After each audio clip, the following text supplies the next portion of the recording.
Hey, I'm Jacob Beach. This is day 2 of the Christian Survival Camping Family Weekend. Oh yeah. In this section of class, we did friction fire, wild edibles, as well as a few traps and snares. Keep more pressure on it, Summer. There you go. It's getting wild now. Trying to... I have the same hat.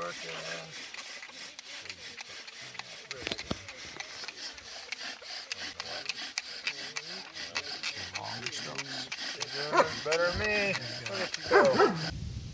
The really cool thing about the way that Mike taught how to do friction fires, both 1, 2, and 3 person, is that everybody had the opportunity to get a friction fire going and to learn and understand the foundations that you need to know to be proficient at it in the future. Do you need all this? You can have it. I'll replace it. Okay. Hey, Brian. No. Yes. Should we just keep going until you sort of have like a flush? Now you want to squish it up around either side and hold. There you go. Good job on that, Janelle. Janelle had this one ready. Oh, you got it.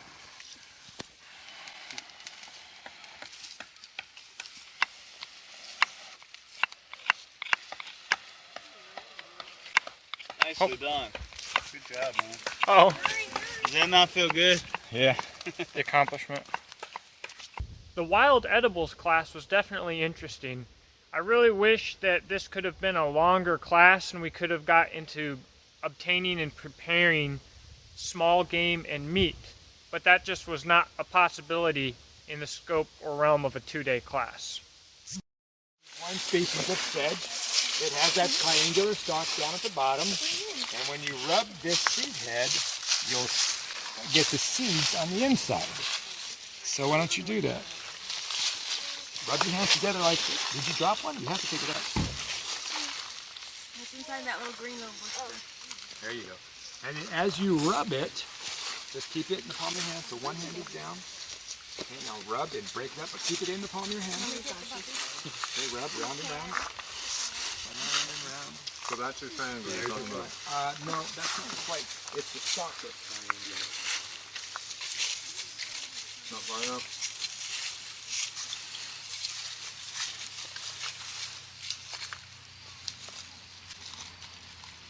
You could feel it if you can't see it. Alright, now, alright, so now what we're going to do is we're going to gently blow on it.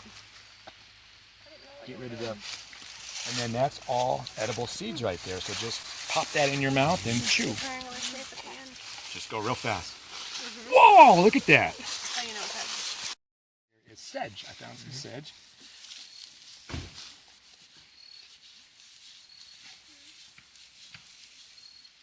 Okay. Now then, just pour that back into my hands, but kind of Slowly. yeah, and a Like little sift it. quite a bit higher actually. There you go.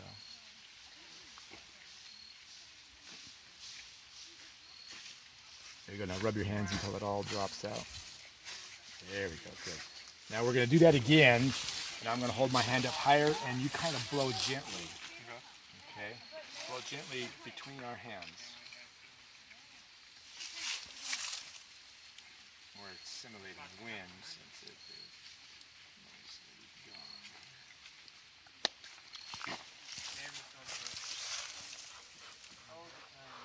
Okay, so you've got a bunch of, now try to get that all in one palm.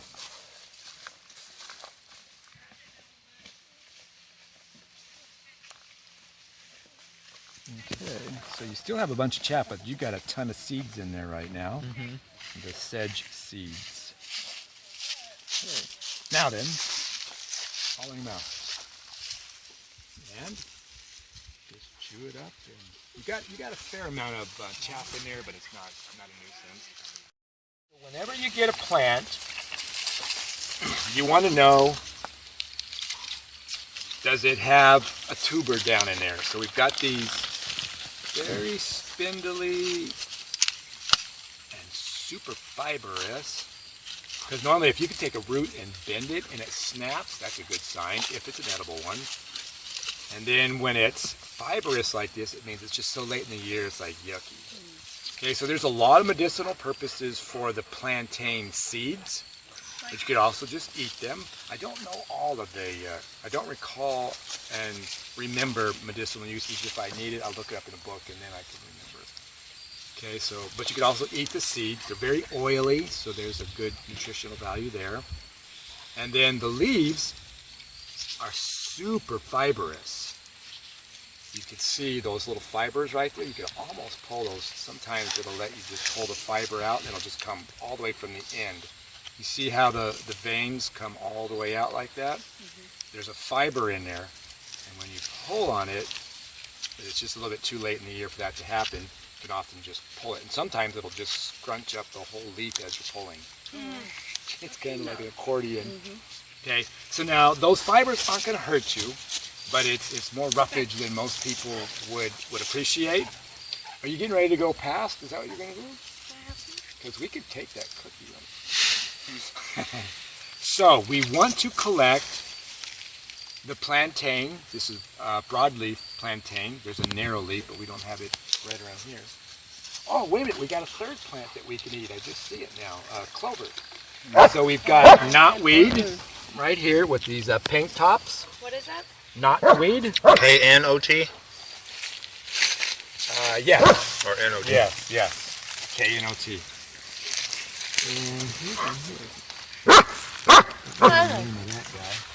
Okay, so we've got knotweed.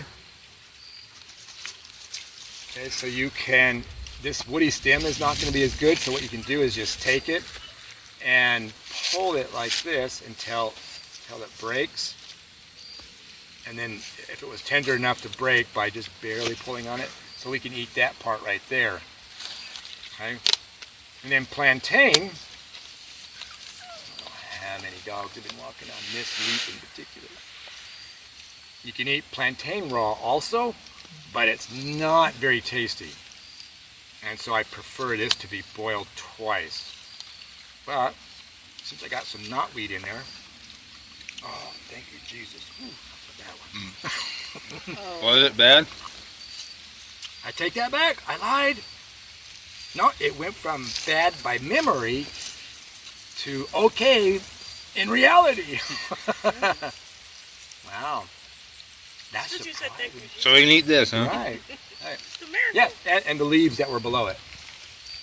The actual purple flower in the stem on it, essentially. Yeah, and there should be, like, if you look at this one, it's got several leaves there. It's actually pretty crunchy. Yep. Okay, can I eat these? Mm. That, I'm ready to bar. So now we got a third plant that I just noticed while we were sitting here, and that is clover. Yep. So you have clover, and this time of the year it's pretty late, so just break off the 3 leaves, or 4 if you happen to be fortunate, and just eat the leaves and try to eat. And for me, it's not that the stem is going to be poisonous, it's just that the stem is going to be very fibrous. So I want it to be as pleasing as possible for myself and for you, so just eat the leaves. And the leaves of clover are not very good. So if you have a plant in your mouth that tastes good, it will help you can combine them. mitigate the bad taste. Mm. Did you give him some? She's like, I like it. What do you think? She thinks she's like a live guinea pig. He's wanting some of that. I don't know what it is. He'll eat the rest of it. Learning the 2-toggle snare and the treadle snare was a lot of fun. All right, guys. So with snaring head. and triggers, simple is golden. Okay. It's going to go up over a tree. This is going to be driven in the ground. Okay, and Luke, is it? Can you help me and hold that? So you are simulating this being driven into the ground. Okay, so this is going to go up and over, and if you could, brother, pull on that for me right there. You're gonna do the tree. And you are the weight on the other end of the tree, so just pull it straight up from here. And you are the ground. And next thing you do, oh shoot, I don't have it, is you're going to tie your other piece of parachute cord to here. It'll just go right in between there. And then you'll come down with a loop over the trail. The animal comes through the loop, gets caught, starts fighting, and separates this from there. And then it goes up, and then the critter goes up with it. And now you have the critter 4 to 5 feet off the ground. So it's much harder for him to get out of it because he doesn't have purchase, and less likely that some other animal is going to come along and eat it before you do. We want only intelligent people. Here comes more intelligent people. How do you know they're intelligent? Because they're coming over here. If they were to stay over there, you would suspect that they were ignorant. You call me ignorant? What? No! No!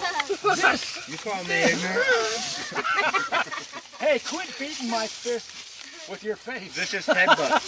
Vicious headbutts to your fist. Oh man, he hurt my fist with his face. All right, so the trick is, here's where the stick hangs from above there, and so you want it straight above. So I want this guy to be right underneath it, and so actually I need to move it over just a hair, because we're hoping to get a hair. All right. Now, yes, thank you. How deep you need to secure that? Pretty deep? Or? You have to see, like, Just deep enough so that it ain't gonna come back up. Right. Sometimes when you're pounding this in, you break this off, you chunk it off, and it's like, thank you, Jesus. Thank you, Jesus. Thank you. Thank you, Jesus. You're like, darn it. Well, thank you, Jesus. Getting sleepy. you give me all your money. Oh, no, I'm not. You're getting silly. So do you need to tie our loop on? Okay, I'll be the animal. All right, so bring your rock over, Mariah. Rock, she lost. Oh, yeah. Oh, yeah. Probably don't even have to cut that out. What rock? We gotta do the I have no idea what you're talking about. What? You never had a bit of rock. Okay. All right, so. Now Mariah's hot again. Just put the jacket on. Okay, hold it up here. And I'm gonna, yes. Nobody has to tell you a thing, you just get it. It's just with a little reminder, so. And then you know where you left the rock, that's the other cool thing. I know where that rock is, what are you talking about? Because at first you gave me that funny look like, rock, what are you talking about? Yeah. You calling me the rock? No, that's Dwayne Johnson. Okay. Rock? You call me a rock. Now that I'm going to. Jenna, hook that on there for him. Okay, wait, not quite. There we go. Yeah, okay. All right, good. And go ahead and release the rocks. Oh, there's a wasp sitting on it all of a sudden. That might be too much Stand back, weight. sweetie. That might be too much weight. Okay, there's a bunch of friction on that branch up there. All right. Did that wasp leave or is he still on there? All right, so I'm going to tie an overhand knot on a bite here. And man, I got a feeling this rope is going to be too short. Okay, so I'm going to tie this loop so that it's just about the same size as the knot below it, so that I can push it through in reverse. Okay, so there it is, overhand knot on a bite, so you end up with a fixed loop on the end. I'm going to shove this knot through that loop and then pull the rest of the body through. Okay. Like that. And I can already see that I'm going to be way too short with this cord. So there is my simple loop snare right there. Okay, a bunny rabbit is as big as my fist. Okay, so about that size right there. And then I'm going to tie this to here, but To the bottom? yeah, but it ends up that I'm too short. Use a clove hitch here. And you can just tie it whatever and just make sure you have the knots on the outside. So is this on your sheets? No. No. And what knots you're using? No. You just have to remember this part. No. Yeah, you just eventually you have to rely on your brain. Just I know that's a scary No, thing. not me. Oops. Okay, go ahead and give us some weight back. All right, so now I'm ready to. Oh, by the way, the reason why I put this here is because I saw the rabbits passing through here before. So I know the rabbits are following this direction. Those poor sorry suckers, they didn't want me to know that. But we're gonna get them. So now I want to prop up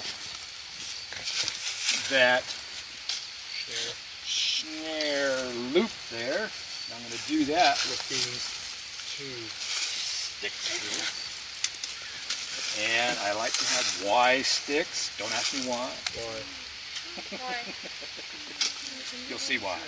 Yeah, see with your eyes, Why? not your ears. No, I like the mouth. That's just fun. I like all the goofy and fun and crazy. All right. Okay.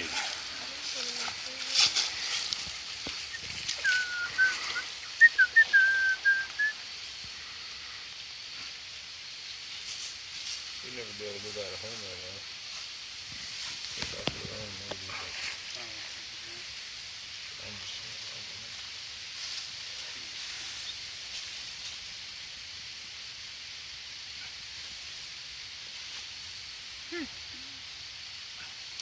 All right, who wants to demonstrate?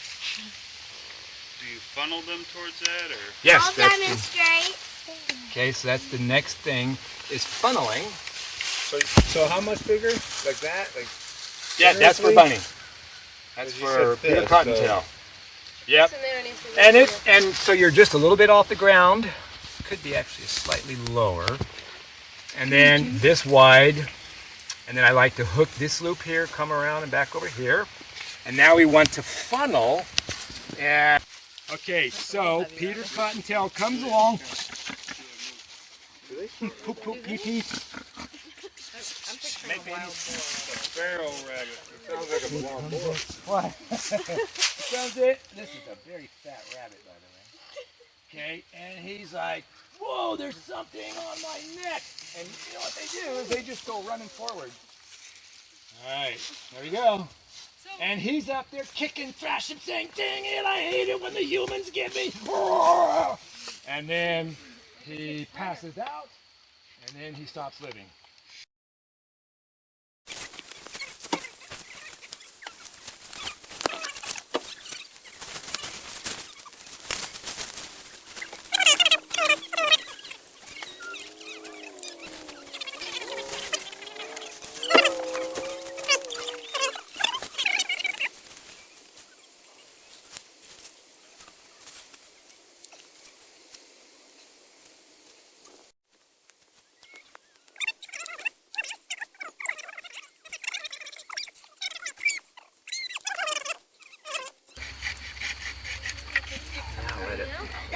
Okay, you want me to let go? Yeah. I got deer horns. Is there enough room on that? Okay, now, so our trail is going this way. And next,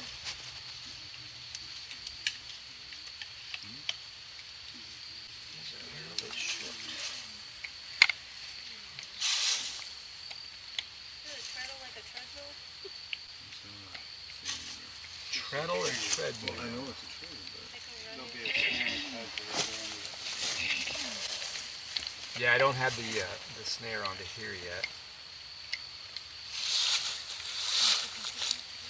so I see it raw. So that's designed to grab a leg. Yes. So, Mr. Coyote comes along, and Give him that stick. You probably let go of The that. coyote leg. Maybe he's gonna throw something in there. All right. Well, you'll have to do it the second time, okay? Does that work all right with you? Does that fit your schedule? All right, sweet. Okay. So again, you put funneling in place. You want me to move that? You can actually let go. Nice, Mike. There you go. All right. What's cool about this trigger system is you can have a 400-pound rock right here, and you would have like maybe 5 pounds of pressure down holding that stick in place, because 97% of the weight is taken up right here. And so the weight is trying to pull this stick around and up, and this little stick is holding it from flipping around. And it's just incredible. It's like whenever you see the traps that people make to lift a 250-pound guy off the ground, this is the type of trigger system that they use. Yeah. Because you can put 2,000 pounds of weight to get a 250-pound guy off the ground fast, like in the rundown. Remember when the rock got pulled up in rundown? Yeah, both guys got pulled up, in fact. And all that weight was somewhere far, far away, so they never saw it, and you heard the snap, and the snap was this stick breaking and then releasing the system, the trigger systems, and the weights and all that, so they went right up into the air. In reality, they would have banged their heads on the ground and probably been passed out, but they didn't show that on TV. Okay, so the critter comes along, and he steps right here, and pushes the stick down, and up he goes. Oh yeah. That's all it took. That is sensitive, isn't it? Tiny bit of the weight going down with it. And you could literally have 500 pounds hanging here, and it would probably take 1 pound of weight to release the tree.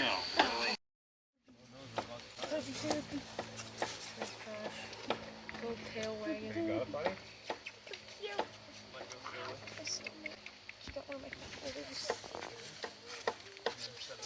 Yeah, and go ahead and...